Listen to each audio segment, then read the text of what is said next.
Getting someone to be your eyes and ears from a distance is super important. There's only one right answer to that question. And what's that right answer? 10. It's kind of, you're making a custom model based on the community, based on the individual, what you feel their qualities are and what you think they'll be able to handle.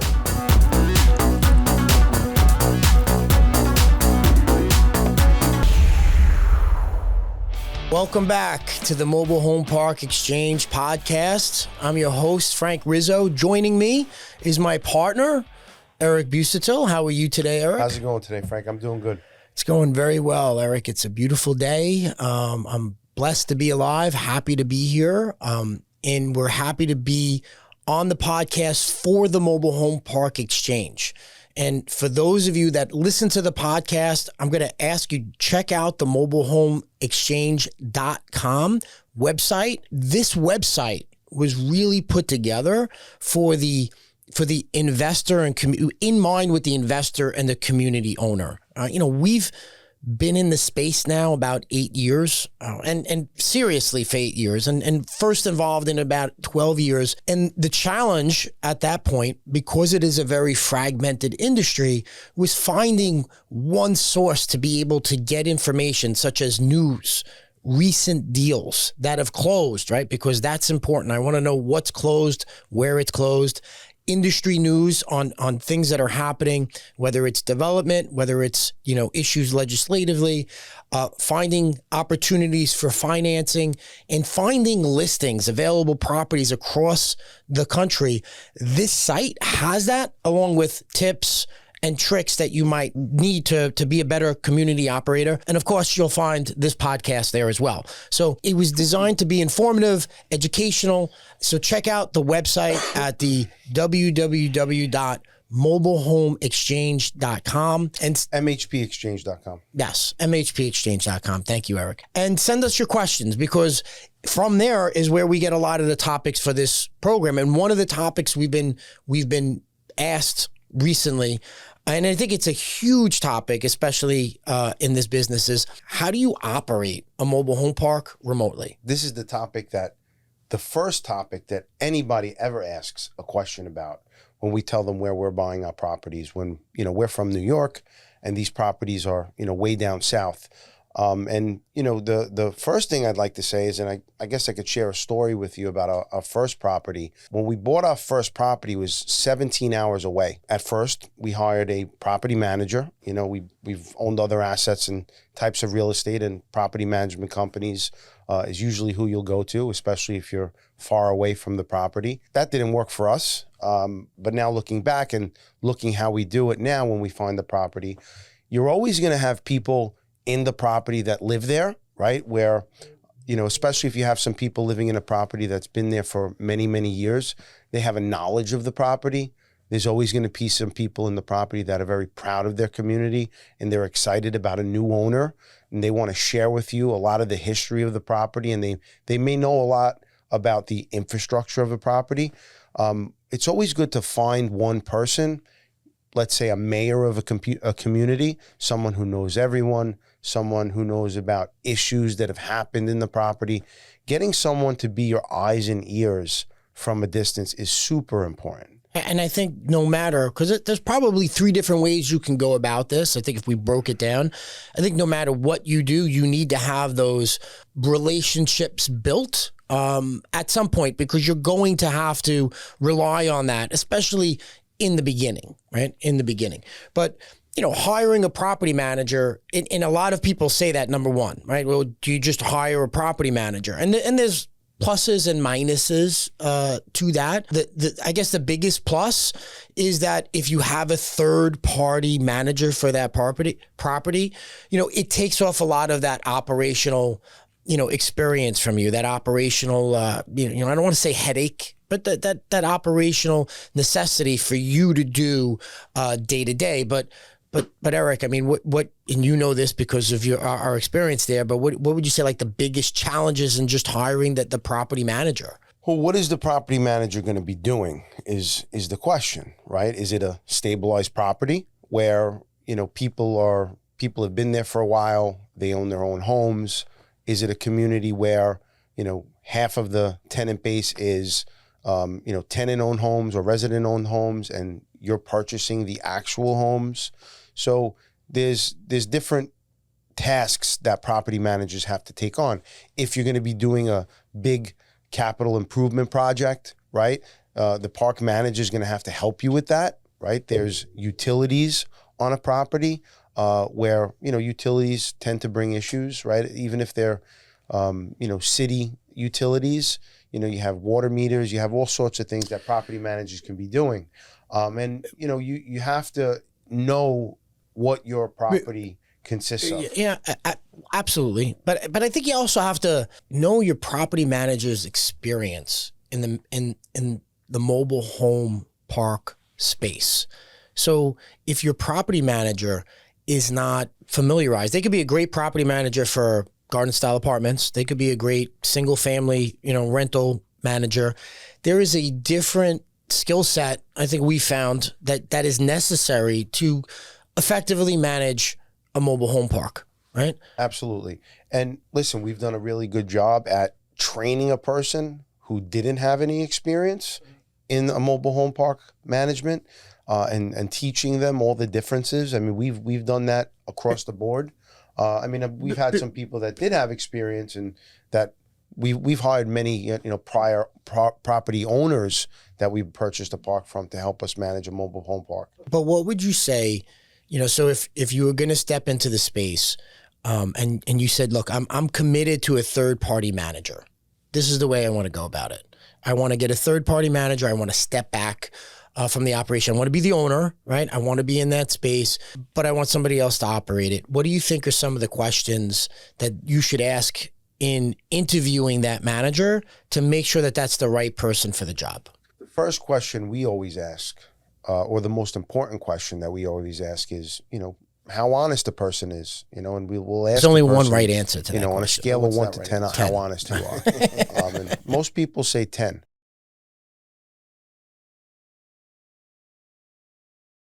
That's 100% correct, Frank.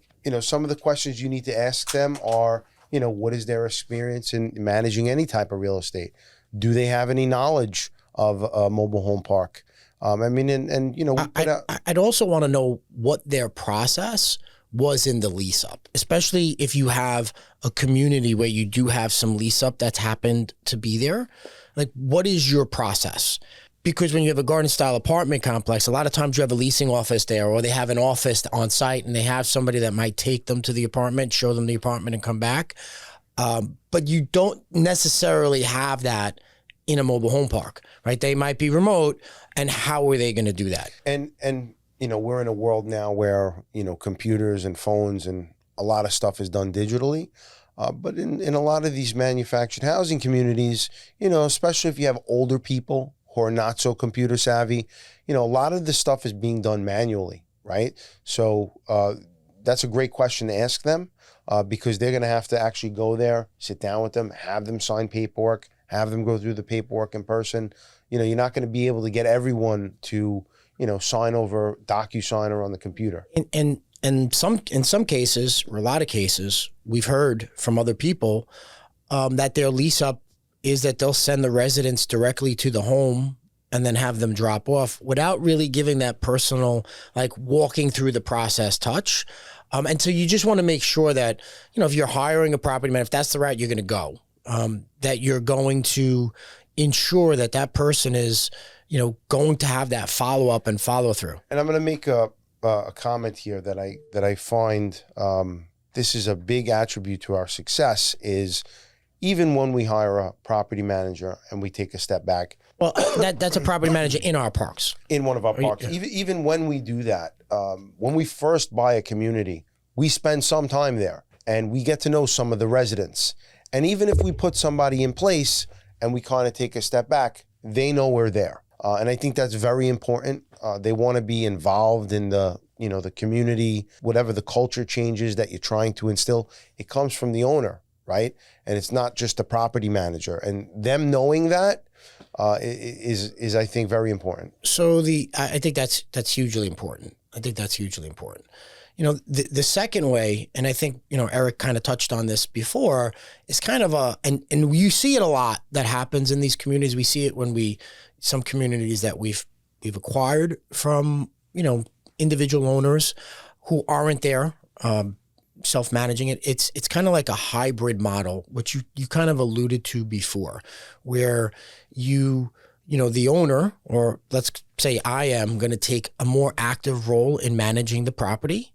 I'm going to be the property manager, but I'm not there, right? I'm 800 miles away, because a lot of times, if you're going to be in this space, it's nice to say that, hey, I'm going to buy the mobile home communities and mobile home parks in my community or my county or my city. But a lot of times, if you're really going to get into this space, or you're going to scale up in this space, you're going to find opportunities maybe a state away. Maybe, we're drastically 700, 800 miles away, but there's a lot of people who own across the country, right? And you find a market that you like and you're comfortable, you might reside somewhere else, but that's where you're going to be. So we see a hybrid model where I have a resident there who's the mayor, or maybe my eyes on the ground, sheriff, whatever you want to call that person. We'll use the mayor as it being the term. So they're kind of keeping eyes on the community, letting you know if somebody's not compliant, if maybe there's a home that's kind of fell in a little disrepair. But they're also doing showings, right? And there'll be a quote unquote shower. So if I have a vacant unit, that's the person that'll show the unit. That's the person that'll report back to me to let me know, hey, we're having a little bit issue with, unit 27 for whatever reason. They're doing X, Y, and Z. Can you step in and be resolved? Maybe they handle some evictions for you. Maybe they send out some notices, but that's it, right? They're not dealing with anything else.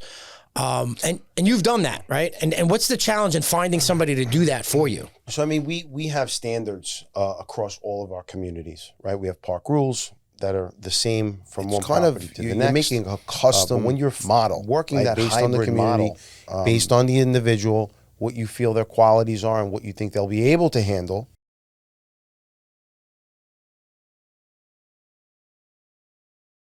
Right. But that the community rules is kind of the baseline for what they should follow, right? What to expect from a community is usually in there, right? But it's custom, and you have to spend the time learning about what you think that person is capable of, and do your best with that. When you have that hybrid model, you're also the point of contact for those residents, right? So in between all of that, and there's a lot of things that go on in managing, or operating, overseeing a community, that goes above and beyond someone just paying their lot rent, right? Or someone just paying their lease to own, payment. It's in sometimes managing relationships in between residents, right? Because sometimes there's some overlap, right? That happens. And you're the point of contact for maybe some of your residents or tenants, issues. So you do handle that, because if that person is just the, quote unquote mayor, right? You're not, giving them or compensating them really to kind of handle the day to day. You really got to be, ready at the cell phone and be ready to respond. And I know that early on, that was what you did, and did quite skillfully. And early on is, spot on, right? So working this hybrid model that you're speaking about and self-managing it from a distance with your so-called, mayor or eyes and ears on the ground, that only works to a certain extent with a certain amount of properties, right? And I think only a certain amount of units total. Certain amount of units. You're not going to be able to do that, with 300 units or 400 units. You could probably get away with that with, 2 or 3 parks, but at some point you're gonna have to find someone to, and that person that you're talking and running this hybrid model with, you always want to visualize and think about, will they be able to evolve into a property manager 6 months down the road, when you've showed them how you do things, when you've helped them learn about, what your standards are and so forth. So in that model, right? And I would say, if you're going to go with that hybrid model, who's the first person that you hire? The eyes and ear of the park is I always try to find that person, and they'll come to you. There's always people that'll come to you that, want to work with you, and you'll have to find that person. With that model, that's the person that you have to go to first. I'm gonna, that person's important, right? But I think even before that, your first person, if you're gonna manage communities remotely, the first person you have to hire, if you don't have one already, is an admin that's gonna work right by your side, right? Either, in person or virtually, you need somebody that's going to, you're the manager, right? You're gonna operate the park yourself, you have your eyes and ears on the ground, but you need somebody that's going to organize the leases, make sure that's all scheduled in, and lease expiration dates, 30, 60, 90 days out. That's going to make sure that they're monitoring the payments in and out, making sure that we know that everybody's current, that if somebody needs a 10-day notice, that they're sending out that notice, that somebody's sending out those compliance notices and doing that follow-up. You can do that, but you need somebody as your right hand during that diligence period and the moment you close. Otherwise, I think you could get overwhelmed and bogged down in paperwork, right? Without handling the operational part of it. 100%. So I think that's super important. And there's a lot of ways to do that, right? You could do that virtually. I know a lot of people have kind of moved that way, or you could probably find somebody who wants to be mentored or trained along the way.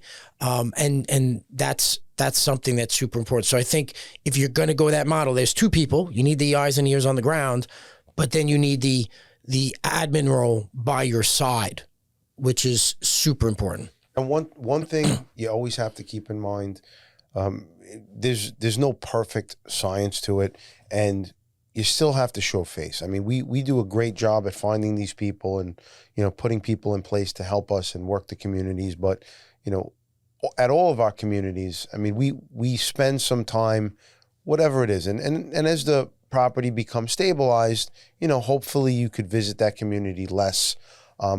But especially in the beginning. Well, I think that's also part of the nature of some of the communities that we've been involved in, right? When you're doing big work, or major capital improvement projects, and you're going to be kind of changing the landscape of that community, you definitely need somebody there on the ground that's kind of walking the residents through the vision and path. I think if you have a stable, because we've had some communities that operated great after we've gotten it there, and then the role of us being there on site diminished to let's just check this property either quarterly or annually just to make sure it's. Well, I mean, that's the goal. Yeah, that's the goal. That's the goal. That's the goal.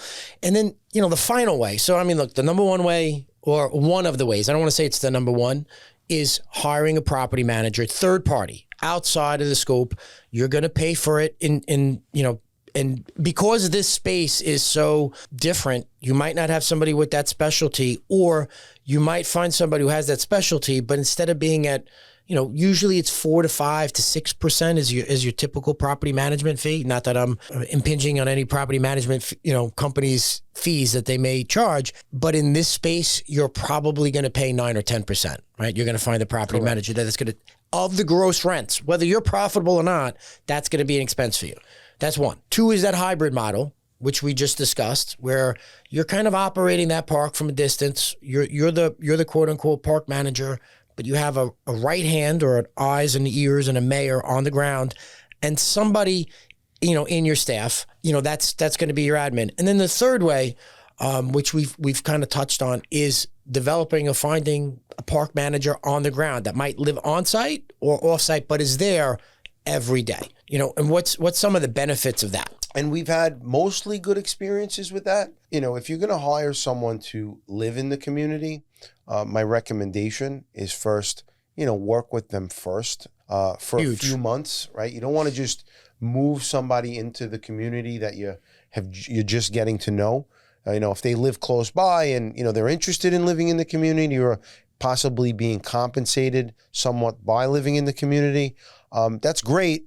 But you want to make sure that person is the right person, because, if you put that person in there before you get to know them, before you get to know if they're able to do the job, at your likings, And Two issues. And they're in though, you can run into some issues. We've hired people out the gates that lived in the community. And then that's another thing. I mean, how well do they get along, with the people that are there, right? I mean, if you're going to hire somebody that already lives there, you want to make sure that, they have good relationships in the community already. And then there has to be certain boundaries also set, because Absolutely. some of the challenges that you would have is that persons in the community and then residents feel comfortable of going to your manager's door at 10, 11 o'clock at night.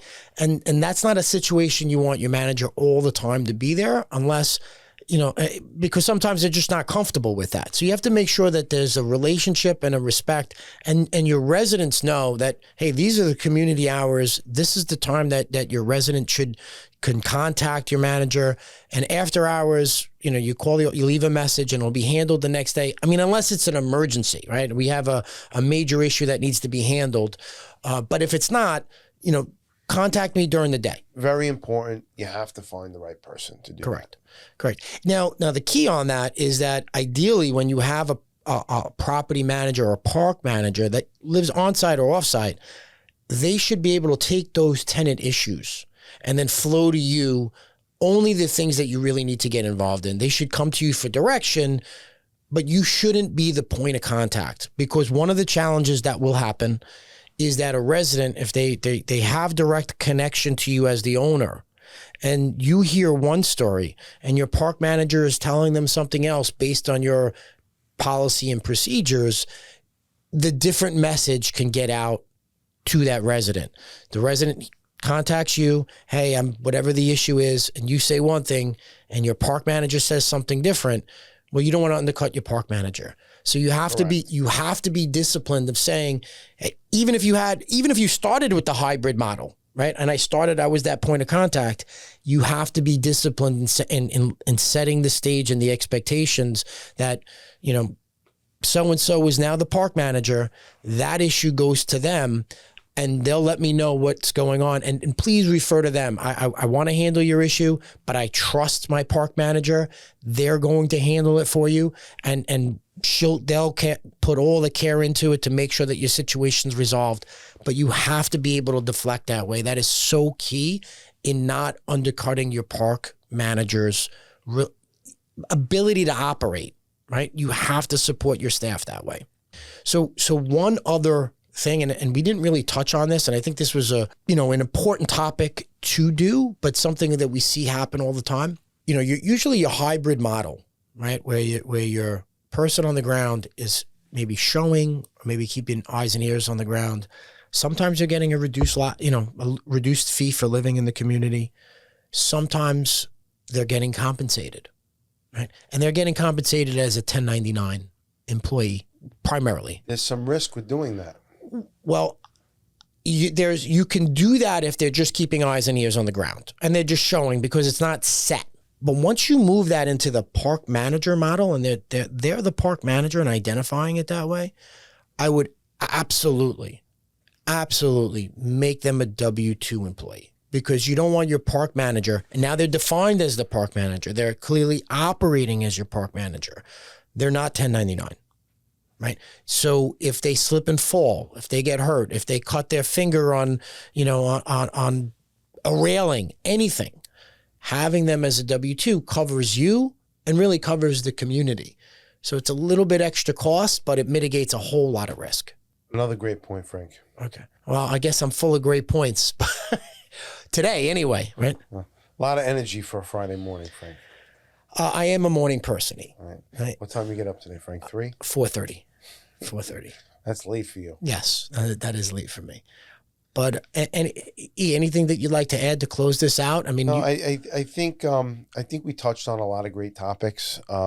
Finding that eyes and ears mayor of the park, or whatever you want to call it, is so important, right? They're usually filled with an abundance of knowledge that, if you bring somebody in new, they don't know a lot of the answers. I mean, there's so many things that happen in these communities. There's pipes that are breaking. There's, tree roots. A lot of has to do with, the utilities in the park, and having someone who knows the history of the park, what's been done there, what's been fixed, It's just so important, and it just makes the job a lot easier and smoother, especially on the transition. Absolutely. Absolutely.